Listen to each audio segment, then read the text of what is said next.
La désinformation peut provenir de plusieurs sources, intentionnelles ou non.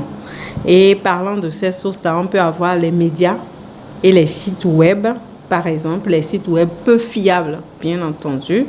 On peut avoir les réseaux sociaux, la messagerie instantanée, on peut avoir les groupes d'influence et les groupes de propagande politique. On peut avoir également des erreurs journalistiques, pas bien de production d'informations journalistiques. Il y a aussi aujourd'hui l'intelligence artificielle qui peuvent être, entre autres, tout ça peuvent être considérés comme des sources de désinformation. Donc, les réseaux sociaux sont à l'origine, sont des sources de désinformation dans la mesure où il y a beaucoup de sites web qui sont peu fiables et qui diffusent de l'information. Après, il n'y a qu'aujourd'hui, tout le monde s'érige en donneur d'informations sans forcément vérifier l'information qu'on donne par effet de buzz. Et aujourd'hui, vous voyez, par exemple, il y a une situation dans une rue ou quelque part, le premier réflexe qu'on constate auprès des gens, c'est sortir leur téléphone, c'est enregistrer, c'est filmer et poster sur leurs différentes plateformes. Ce sont des actions ou des actes qui participent de la désinformation parce qu'il y a par exemple un accident de la route, on est témoin de l'accident, on prend son téléphone, on filme et on va dire peut-être que c'est telle personne qui a cogné telle autre alors qu'on n'est pas un spécialiste du constat d'accident de la route. Donc, très rapidement, on peut donner une fausse information en cherchant à informer la population, en cherchant à apporter l'information à la population. Et il faut donc faire très attention, surtout du côté des réseaux sociaux, parce que chacun a sa page quelque part et veut montrer qu'il est d'actualité, il a l'information, il a la bonne information. Donc, il faut faire très attention. L'information qu'on voit sur les réseaux peut être bonne, peut ne pas être bonne. Donc, les réseaux sociaux en général, c'est bon, mais il faut tout prendre avec pincette et faire très attention. Si on prend une information sur le secteur de la santé, qu'il vous souvienne qu'au temps de la COVID-19, par exemple, il y a eu des informations selon quoi si, par exemple, on boit du jus de citron avec de l'eau bouillante, quelque chose comme ça, on pouvait arriver à se mettre à l'abri du virus de la COVID-19. Il y avait une information comme ça et il y a eu même des vidéos qui sont devenues très virales sur la toile qui ont circulé dans ce sens-là et beaucoup se disaient ou disaient qu'eux, ils ont déjà pris de l'eau avec du citron et donc ils ne seront plus contaminés par le virus de la COVID-19.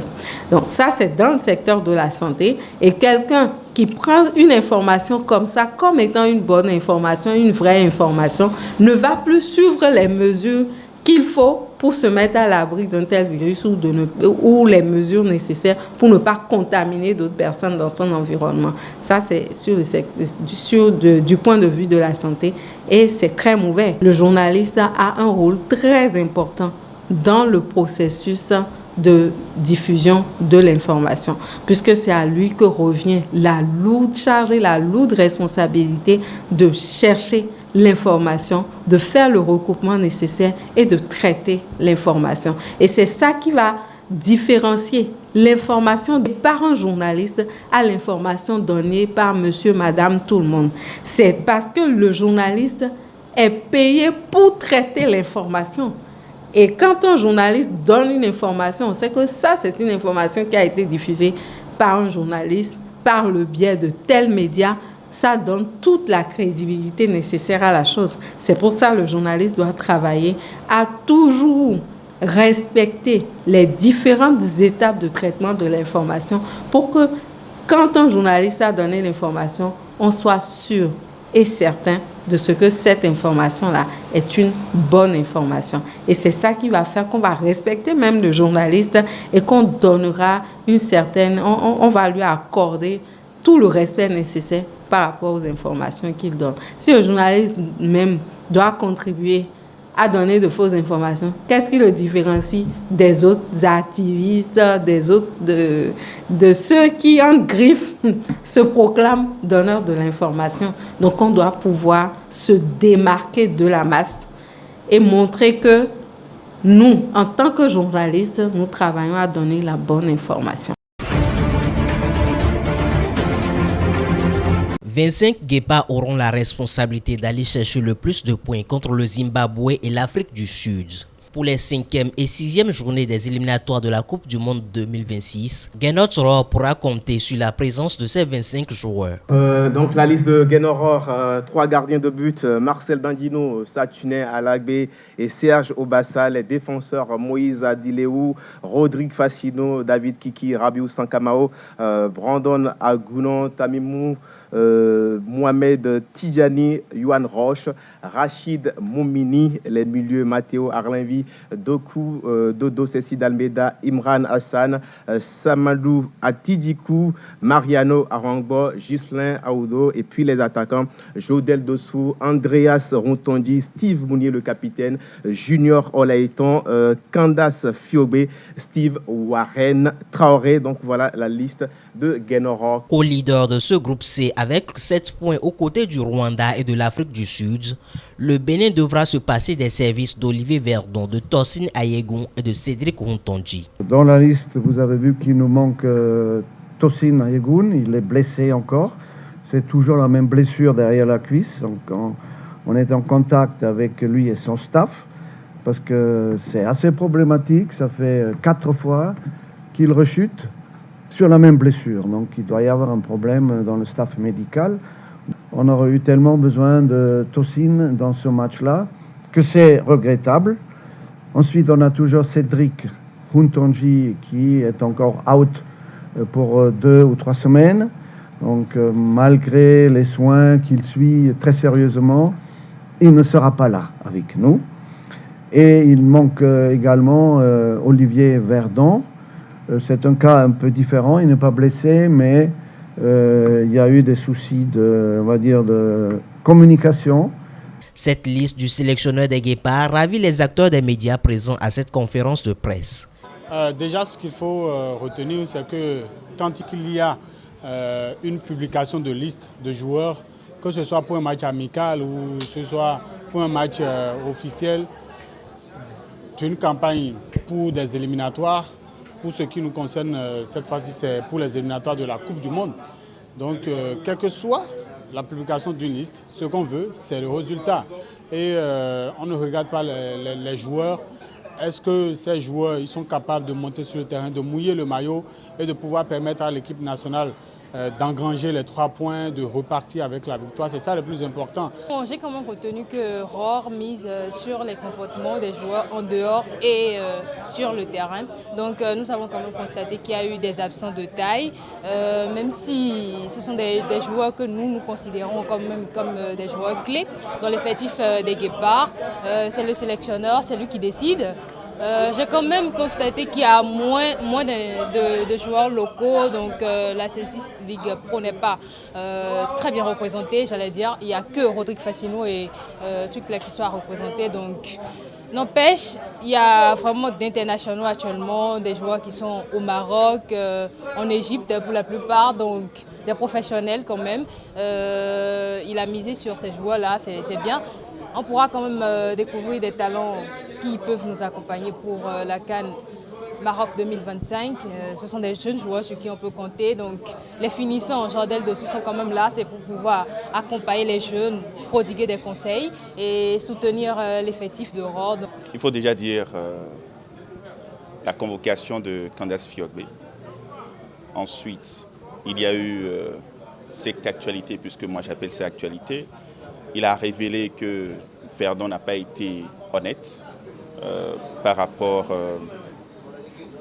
aux raisons qui ont motivé son choix de ne pas venir en sélection. Et donc pour cela, il a été sanctionné. Ensuite, il a évoqué le fait qu'en juin prochain, il y aura un stage au Bénin pour les joueurs afin qu'ils puissent se préparer Il y aura après un match au Maroc, un match amical. Il faut préciser que les Guépards du Bénin affrontent le Zimbabwe à Durban en Afrique du Sud le 20 mars 2025 avant de recevoir l'Afrique du Sud au stade Félix Houphouët-Boigny d'Abidjan en Côte d'Ivoire le 24 mars prochain. C'est vrai qu'actuellement, on voit une équipe féminine qui traverse une très belle période. On a vu les Amazones seniors quand même qui ont cartonné lors de leur double confrontation. Elles ont réussi quand même à se qualifier. Pour les U17, la séquence semble se récidiver. Les U17 quand même qui ont performé face à une équipe de la RDC qui pour moi était quand même favorite sur le papier. Force de constater quand même qu'elles ont mis le maximum d'efforts qu'il faut. On a vu des conseils qui ont été donnés via le coach qui ont été très bien respectés. Les passes dans le dernier geste, tout s'est très bien passé sur l'ère de jeu. Et finalement, elles ont réussi à faire l'essentiel. Il est quand même très compliqué de s'enflammer tout de suite, connaissant ce football béninois-là. J'espère que pour ces jeunes femmes, ces jeunes Amazones, les choses devraient quand même se passer autrement. Pour moi, en faire une comparaison tout de suite face aux Guépards, ça va être compliqué parce que je vois quand même les Guépards à un niveau assez élevé, même si en termes de statistiques, ça reste beaucoup de choses à corriger. C'est vrai que pour la prochaine CAN, on a vu une équipe béninoise voilà, qui a réussi quand même dans la foulée à se qualifier dans la condition qu'on sait. L'essentiel est quand même fait. Ce qu'on espère de cette équipe, c'est de la voir quand même jouer le football le plus haut niveau. Le football le plus haut niveau, c'est la Coupe d'Afrique des Nations. La période que traversent les Amazones aujourd'hui, ça reste à croire qu'on voit une équipe de football féminin béninois qui pratiquement semble être de retour. C'est quand même très loin des équipes comme le Nigeria, la Côte d'Ivoire ou le Sénégal, voire l'Égypte. Je pense qu'il a quand même beaucoup de travail à faire pour atteindre ces équipes. J'espère que le coach et la fédération béninoise de football travaillent en amont pour que du positif règne au sein de ces Amazones-là. Parce que tout ce qu'on souhaite pour ce football béninois-là, c'est de progresser. Quand on voit les Amazones, d'abord les seniors, on a dans la foulée des filles qui évoluent dans des clubs en Europe, qui ont été appelées et qui ont réussi à faire de bon augure lors de la double confrontation et qui les a permis quand même de se qualifier. Pour les U17 également, il y a des filles qui ont été repêchées dans les centres de formation, dans les championnats, etc. et qui performent aujourd'hui. Je pense que ce sont quand même des atouts à ne pas négliger. Il faut prendre en compte dans le futur, travailler convenablement pour essayer de faire progresser ces filles-là. C'est vrai que dans les années précédentes, les résultats n'ont pas été forcément le cas. Il y a eu des filles qui ont été balancées sur des compétitions données et puis derrière, on n'a plus des nouvelles d'elles. J'espère que la Fédération béninoise de football a pris la conscience, a appris quand même à corriger les défauts pour que le futur soit quand même de bon augure.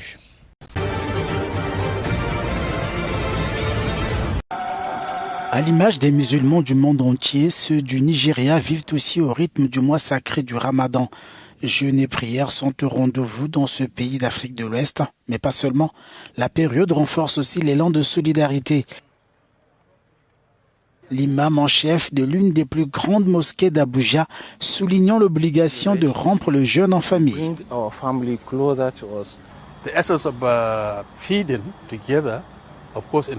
Montrer aux gens de la compassion, de l'amour et de l'intérêt pour l'humanité.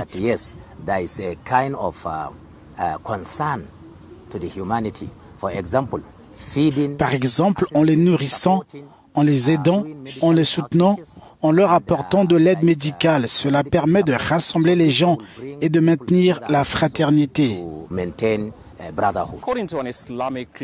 Selon un musulman, le mois du Ramadan est une période de réflexion personnelle et de dévotion au Tout-Puissant. Michael Dibie, African News, Abuja, Nigeria.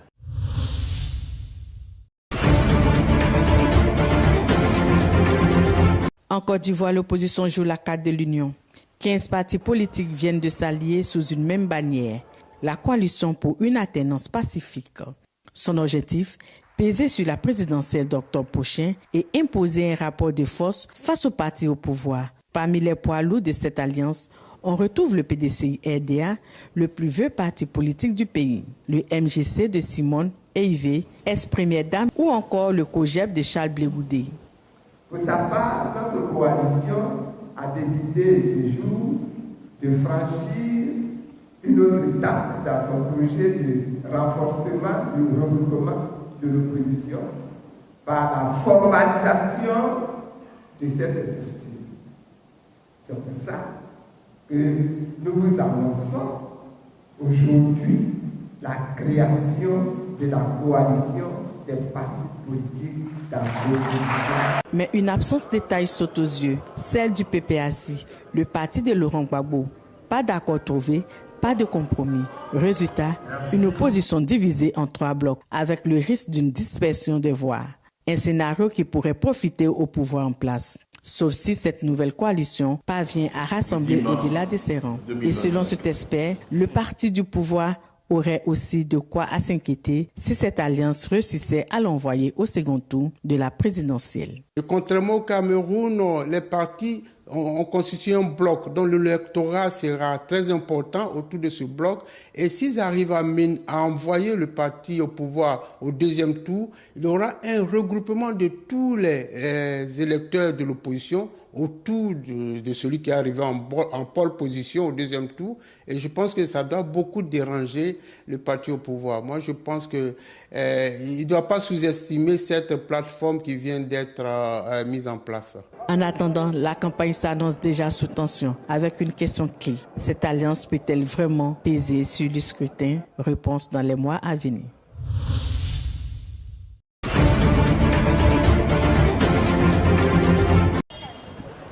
À Bukavu, contrôlé par les rebelles du M23, des parents peinent à envoyer leurs enfants à l'école, craignant pour leur sécurité. Dans un sursaut d'orgueil, les autorités de fait réitèrent l'appel à la reprise des cours. Que l'université, que le secondaire, le maternel puissent fonctionner dès demain. Soyez sûrs que Kinshasa ne reviendra plus ici. Mais c'est nous, par contre, qui serons à Kinshasa. Alors, je ne sais pas pourquoi les parents devraient continuer à hésiter d'envoyer les enfants à l'école. Ce qui s'est fait, ce sont des tracasseries, des gens qui pensent qu'ils vont nous intimider avec 3 maïmaï, 4 maïmaï. Non. Ce message semble ne pas rassurer les parents d'élèves. Dans la capitale du Sud Kivu, en effet, les familles redoutent une incursion des Wazalendo, des groupes d'autodéfense proches de Kinshasa.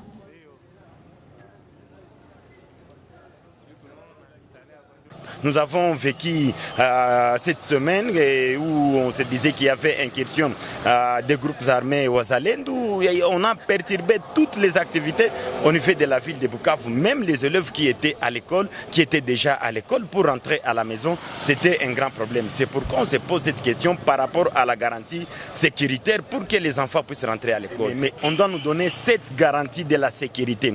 On doit envoyer des unités qui devraient circuler dans toute la ville de Bukavu pour montrer aux parents, pour prouver à la population qu'il y a réellement la sécurité. Nous voulons que les enfants reprennent le chemin de l'école. Malheureusement, la sécurité n'est pas assurée. Il est donc exclu de les y envoyer dans ces circonstances. Le seul problème est leur oisiveté actuelle. Les enfants peuvent être confrontés à divers incidents en s'amusant à la maison. Cette situation nous préoccupe. Ces appréhensions des parents d'élèves commencent à agacer les acteurs du système éducatif de la province.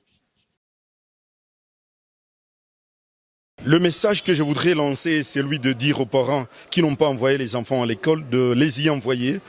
Demander aussi à nos autorités qui nous gèrent actuellement, l'AFC M23, de continuer à assurer la sécurité. Depuis le 7 mars se déroule en RDC la session préliminaire de l'examen d'État, sauf dans les zones contrôlées par les rebelles.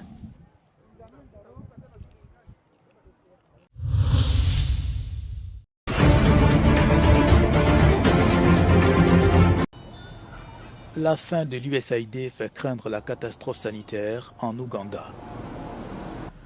La saison du paludisme débute dans une grande partie de l'Afrique. Il s'agit de la maladie la plus mortelle sur le continent, en particulier chez les enfants. S'il ne s'agit pas de la version compliquée, vous ne recevez que des médicaments oraux qui coûtent environ 25 ou 20 shillings. C'est environ 20 ou 19 $, mais si vous passez la forme grave ou vous avez besoin de perfusion, ils peuvent vous donner d'autres liquides lourds, simplement parce que le paludisme peut causer une déshydratation. Vous pouvez vomir, et là, la facture est généralement beaucoup plus élevée. Elle peut atteindre 3 fois ce montant, donc 20 $ multiplié par 3, cela peut être environ 60 $, ce qui est vraiment un chiffre important quand vous regardez le statut économique et social de la plupart des gens dans notre pays. Les États-Unis sont le principal bailleur de fonds bilatéral de la lutte contre le paludisme en Afrique, mais l'administration Trump ne veut plus contribuer. L'impact immédiat est la perturbation de tout le processus. Nous devons donc nous concentrer davantage sur ce qui se passe. La perturbation a eu des effets sur le système logistique, par exemple les médicaments, les kits de test, les moustiquaires, les opérations de pulvérisation. Nous consommons constamment ces choses qui sont produites quelque part à l'étranger et qui doivent être expédiées à un entrepôt et déplacées vers les points de prestation de services. Donc ce processus a été interrompu pendant que les points de prestation de services épuisent ce qu'ils avaient sous la main, ce qui peut difficilement durer un mois. Donc la catastrophe va vraiment se produire vers la fin de ce mois.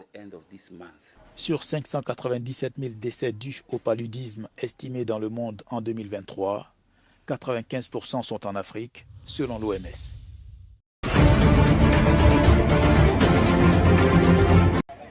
À Nakala, dans la province de Nampula, la pluie ne s'arrête toujours pas. Des vents violents, des averses incessantes et le tonnerre secouent cette côte nord du Mozambique. Les habitants pris au piège assistent impuissants à des destructions considérables. Une fois encore, le pays doit faire face à la violence des tempêtes tropicales. Il pleut depuis hier. Les enfants ne peuvent pas aller à l'école. Nous ne pouvons rien acheter. Il n'y a plus de pain. 5 maisons se sont effondrées ici. Nos voisins pleurent, ils souffrent. Le cyclone Jude a frappé le Mozambique avec une violence inouïe et des rafales atteignant 195 km/h, selon l'Institut national de météorologie. Des dizaines de maisons se sont effondrées. Des rues sont impraticables et des milliers de familles se retrouvent sans abri. Nous ne pouvons pas aller au marché. Il y a trop d'eau. Nous souffrons énormément. Face à cette catastrophe, l'UNICEF et le gouvernement tentent d'apporter une réponse rapide. Des kits d'urgence sont en cours de distribution, mais les besoins restent immenses. Au cours des prochains jours, le cyclone Jude devrait s'affaiblir en circulant à proximité de la frontière entre le Mozambique et le Malawi.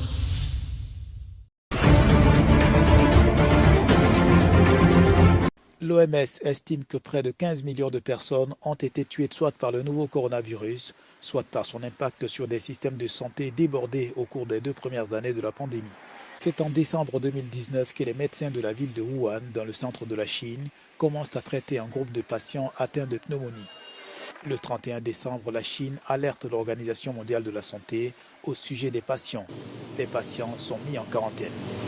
Les autorités commencent à suivre les mouvements des patients pour remonter à la source des maladies. Le 6 janvier, un citoyen taïwanais tombe malade et présente des symptômes grippaux 2 semaines après son retour de voyage à Wuhan. Il est très vite mis en quarantaine. C'est le début de la propagation infernale du virus, puis la confirmation finale arrive. Les scientifiques affirment que, comme le SRAS, il s'agit d'un coronavirus. Le virus a ensuite été baptisé coronavirus du syndrome respiratoire aigu sévère 2 et la maladie Covid-19. Des cas sont signalés à travers le monde avec des nombres en constante augmentation. Les pays commencent à évacuer leurs citoyens. Les frontières sont fermées et les touristes rapatriés. Le monde est à l'arrêt. Le 11 mars 2020, l'OMS a déclaré que la crise de Covid-19 était désormais une pandémie mondiale.